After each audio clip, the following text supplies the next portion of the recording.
A blessed, blessed Thursday morning po sa ating lahat. Good morning, good morning, good morning. Mapagpalang umaga sa bawat isa sa atin. Tayo ngayon ay nandito na ulit sa ating Seeking God in the Morning at nagpapatuloy dito sa ating Youth in Action series. Ayan. At syempre, malapit na nating matapos ito kasi kahapon na-discuss na natin yung pang 25, no, pang day 25. At ito ay again 28 days lamang, no. Pero 4 weeks, no, pero punong-puno, no, ng napakagandang aral itong ating 4 weeks, lalo na para sa ating mga youth. Sa ating mga youth at mga magulang, tayo ay magpatuloy dito sa ating gawain. Tulad ng dati, bago tayo mag-umpisa, hilingin ko po muli ang bawat isa na yumuko at manalangin.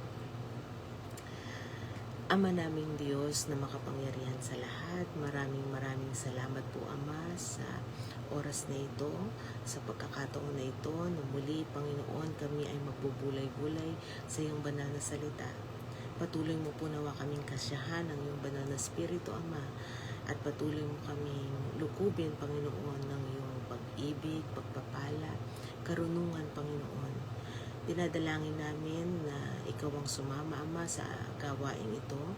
Ikaw po ang gumabay sa iyong lingkod na maibahagi ko po nawa ang iyong mga salita ng tama at may karunungan.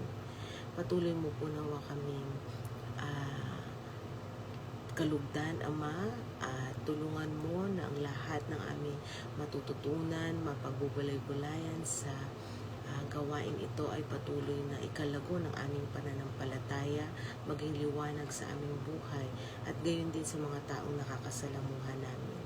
Patuloy namin hinihiling, Panginoon, ang iyong pag-iingat sa bawat isa sa amin, ang iyong pagpapala, at gayon din, Panginoon, sa mga mahal namin sa buhay na hindi namin nakakasama sa ganitong gawain. Hinihiling namin, Panginoon, na ikaw ay mag-ingat din sa kanila at tulungan mo, Panginoon, na nawa sa susunod na pagkakataon ay makasama din namin sila sa ganitong gawain.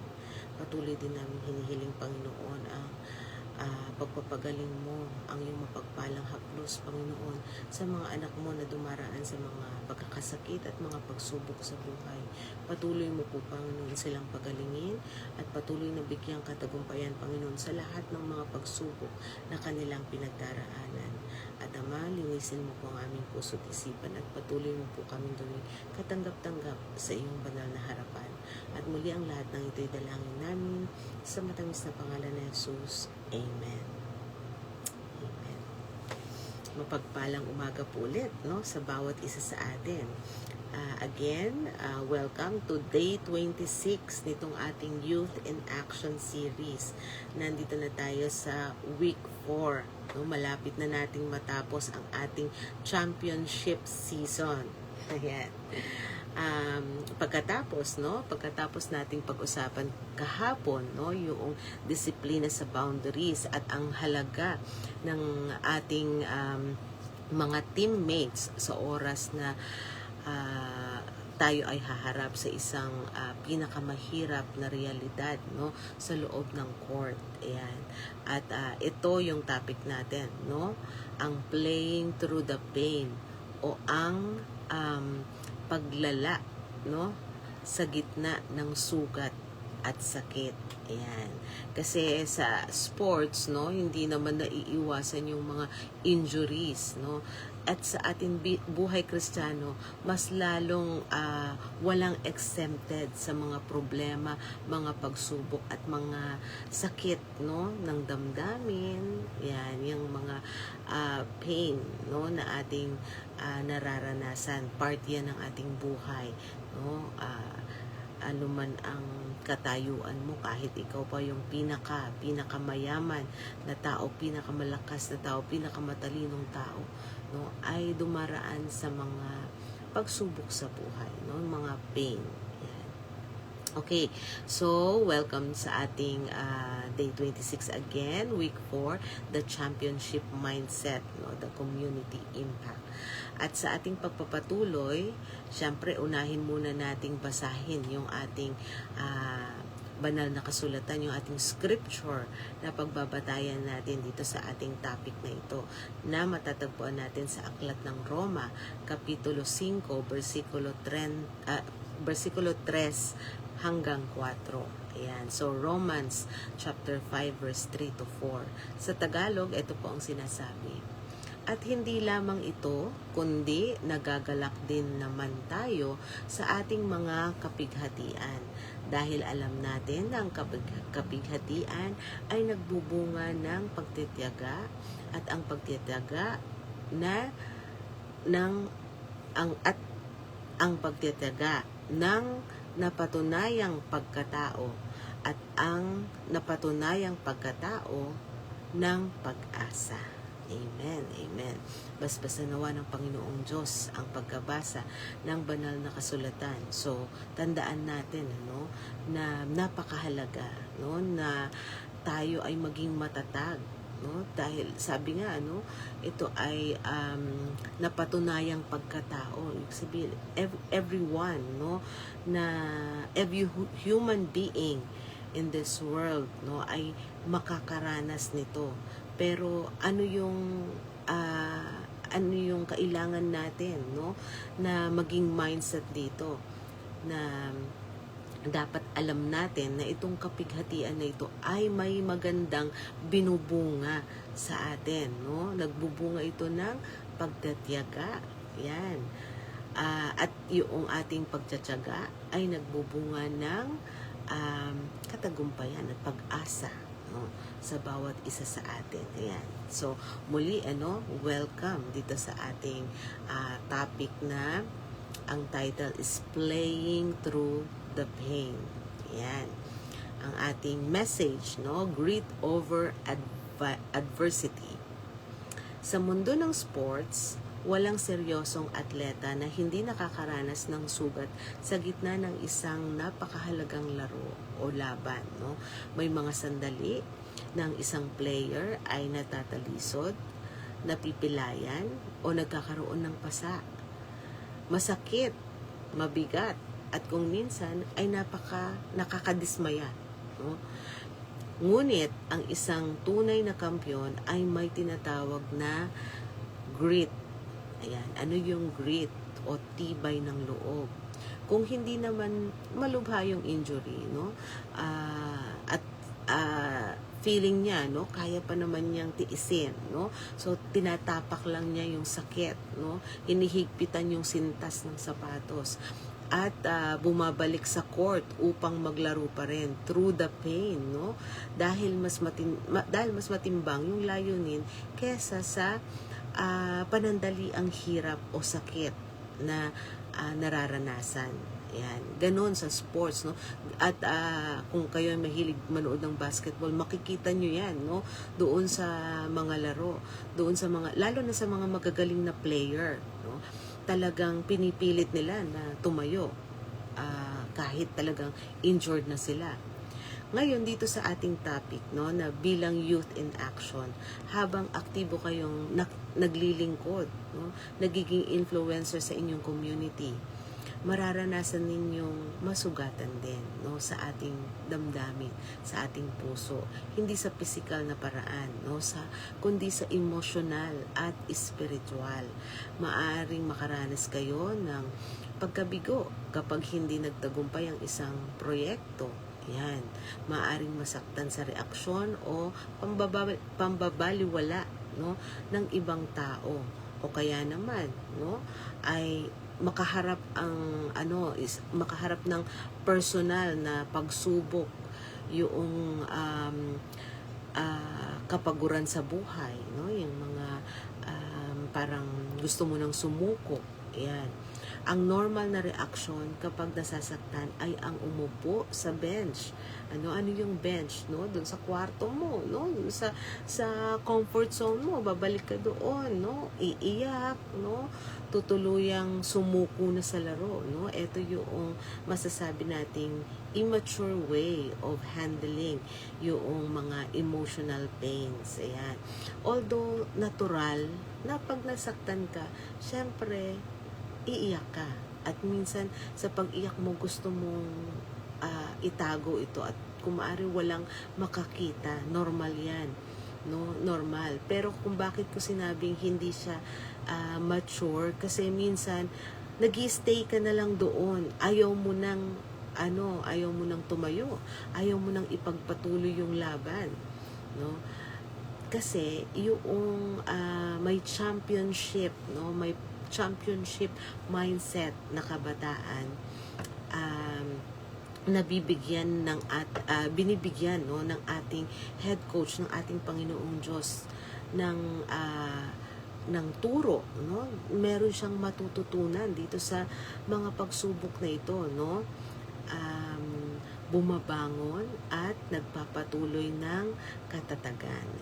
Yan ang makikita natin sa isang matured na youth o kabataan na dumaraan sa mga emotional, no, na mga pain at saka yung mga nararanasan ng mga ganyang bagay. Pinipilit pa rin, no, na tumayo, ipagpatuloy, no, at gawin pa yung best nila para mas maging mas matagumpay, no, sila dito sa mga pagsubok na kanilang pinagdaraanan.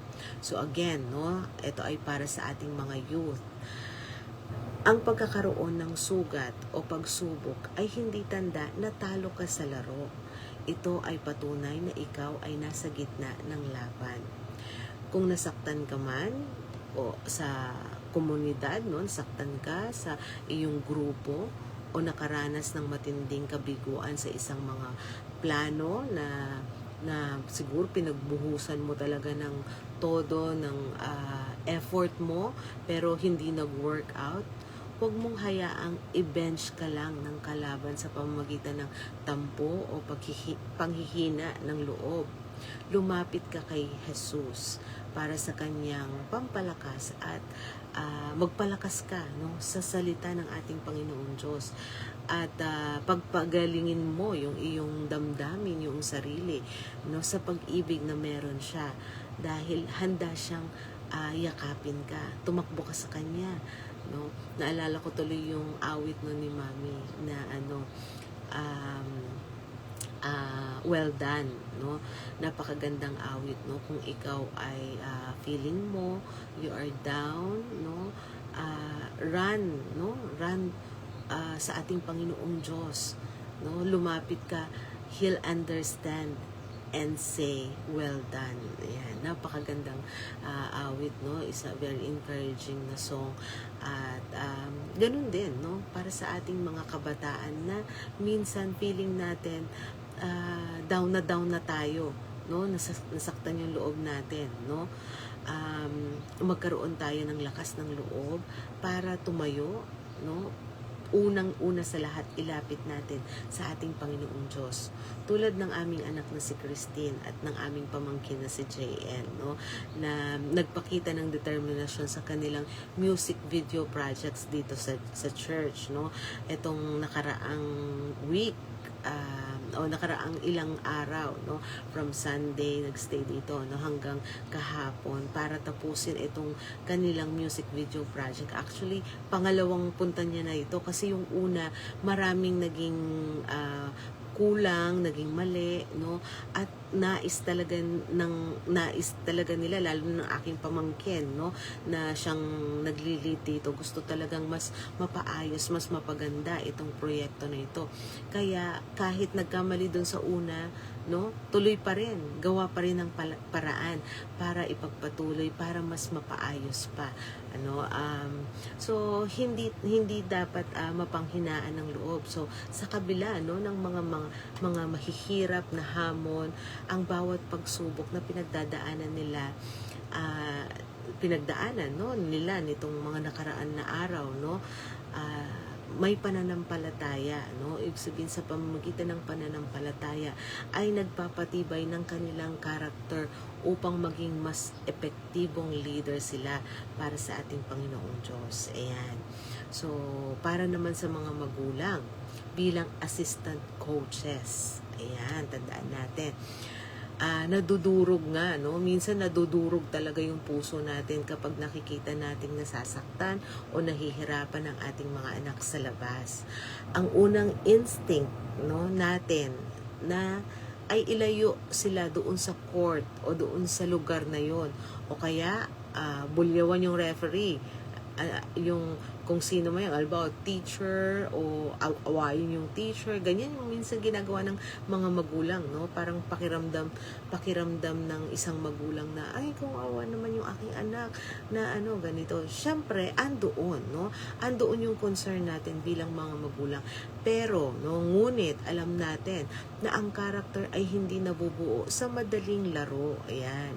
Para katulad sa amin, no, sa amin ng aking asawa na si Larry, bilang mga magulang at taga-pangalaga din sa iglesia, tungkulin natin ay ang maging spiritual medic, no, para sa mga anak natin at sa mga kabataan, no, para sa mga para sa anak namin, no, na minsan dumaraan din sa mga ganyang pagsubok, no, minsan sa school, no, bago kami pumunta doon, talagang i-interviewin muna namin yung aming anak, sisiguraduhin namin na kung ano yung sitwasyon, no, kung maari, mas gusto namin siya yung haharap doon sa kanyang problema, no. Kumbaga nandun kami kung talagang matinding-matindi na talaga, no, yung mga tipong alam namin na talagang parents na yung kailangang humarap, pero as much as possible mas gusto namin na ito ay matutunang harapin, no, ng aming anak na si Christine. At gayon din, no, sa mga kabataan, gamutin, no, yun yung gusto naming gawin kung sila ay nakikita namin na dumaraan sa mga pagsubok. Gusto namin gamutin, no, yung kanilang mga sugat sa pamamagitan ng pagmamahal at word of God. Ayan. Syempre, no, pagkatapos, syempre na pangaralan o pagsabihan sila o i-relay, no, yung salita ng Panginoong Diyos sa kanila, kailangan din nating takpan o balutin, no, sila sa balikat para kumbaga ay sabihan, no, yung kumbaga ano sila, no, ganyan sila, no, itapik, ayan, tapikin sila, yakapin, no, at sabihin sa kanila na kaya mo yan, anak, no, balik ka lang sa court, kasama mo si Lord. Ayan. So yun yung mga words na pwedeng magpatibay ng kanilang loob, no, magpalakas ng kanilang loob, na alam nila na meron tao na nagki-care sa kanila, na gusto silang bumalik at gumawa ulit, magpatuloy. Ayan. So tandaan natin, the pain we feel, and the pain you feel today, no, will become the strength you use tomorrow to inspire and lead others. Ayan. So napakagandang pinagbulay-bulayan natin ngayon. Pero syempre hindi pa tayo tapos kasi meron pa tayong in-action challenge. Ito ay bahagi ng ating devotion. Every devotion natin, meron tayong in-action challenge. At ito ang ating in-action challenge para sa ating mga youth. Kung mayroon kang nararamdamang sugat ngayon, tulad ng sama ng loob sa isang kaibigan, pagkabigo, no, sa nililigawan, o sa exam, ayan, o pagod ka na, no, na dumaraan ka sa mga pagkapagod na siguro palagi kang nag-i-strive, pinipilit mo, pero palaging nag-fail. Ayan, yung mga ganong damdamin, dalhin mo ito sa panalangin kay Lord. Huwag mong itago ang sakit. Ibuhos ito sa ating Panginoong Diyos. Tanggapin ang kanyang lakas at gumawa ng desisyon na magpatuloy ka pa rin. Maging mabuti at tapat sa iyong mga responsibilidad ngayong araw na ito. Amen. No? Yan ang challenge para sa inyong mga youth o mga kabataan. Siyempre, hindi lamang sa mga youth, meron din tayong challenge para sa ating mga magulang.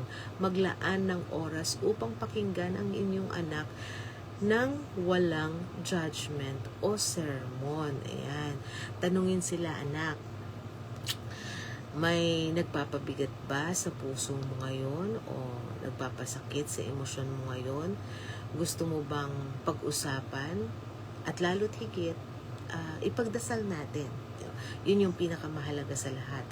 Tandaan natin, there is power in prayer. Kaya ito yung importante, no? At huwag nating kakalimutan na imungkahi sa ating mga anak. At lalo't higit gawin natin, no, para sa ating pamilya. Ayan, so napakagandang paalala, no? Sana magawa natin itong mga in-action challenge natin na ito para sa araw na ito. So, ang susunod naman natin, no, sa tomorrow, wag po ninyong kalimutan, ito yung ating last day. Ang ating day 27 and day 28 kasi ito nga ay 28 days journey. Ayan, so magkasama ito kasi yung ating pang day 28 is a summary, no, nung buong week na yon, and also a summary for the whole topic natin itong buong buwan na ito.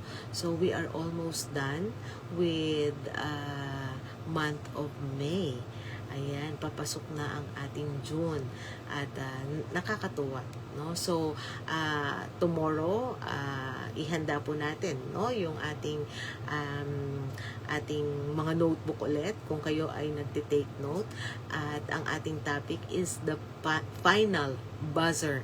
Ayan, yung mga mahilig maglaro ng basketball, alam nila kung ano yung final buzzer, no?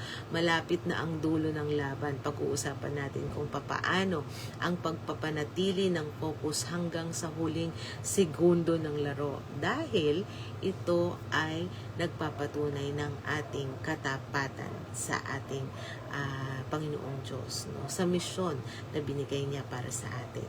So muli, a blessed morning po ulit sa bawat isa. At tulad ng dati, bago tayo magtapos dito sa ating morning devotion, tayo po muna ay yumuko at manalangin. Panginoon naming Diyos na makapangyarihan sa lahat, Ama, maraming salamat sa lesson na pinagkaloob mo sa amin sa umagang ito. Maaring ang bawat isa sa aming Panginoon ay may mga dinadalang sugat sa aming puso, mga injuries, Panginoon. Maaring kami ay nakaranas ng pagkabigo, mga salita o reaksyon na hindi maganda sa aming damdamin. Panginoon, ikaw po nawa ang gumamot sa aming mga sugat. Ikaw po nawa, Panginoon, ang magpalakas sa amin. At tulungan mo, Panginoon, na huwag itong maging cause para kami ay huminto sa aming pagpapakita ng mabuting asal at pagiging mabuting Kristiyano. Tulungan mo, Panginoon, na magpatuloy kami sa aming mga gawain. Patuloy naming ipakita, Panginoon, ang iyong liwanag, ang iyong kabutihan, ang iyong pag-ibig, Panginoon, sa lahat ng taong nakakasalamuha namin. Sila man ay mga taong nakasakit sa aming damdamin, Panginoon, o anuman, Panginoon, ang naging trato nila sa amin. Kami po nawa, Panginoon, ay laging makapagpakita pa rin ng kabutihan para malaman, Panginoon, na kami ay iyong mga anak at kami, Panginoon, ay nananalig sa iyong pag-ibig, sa iyong kapangyarihan, sa iyong turo at aral. At Ama, patuloy mo po nawa kaming gawing karapat-dapat sa napakadami mo po biyaya at pagpapala sa amin. At muli ang lahat ng ito'y dalangin namin sa matamis na pangalan ni Jesus. Amen. Amen. Amen. Amen. A blessed Thursday morning po ulit sa ating lahat. And see you again tomorrow sa ating pagtatapos nitong ating Youth in Action series. At later, no, antabayanan pa rin natin yung ating evening devotion sa pangunguna naman ni Sister Kathleen. Ayan. So again, to God be all the glory. Take care and God bless.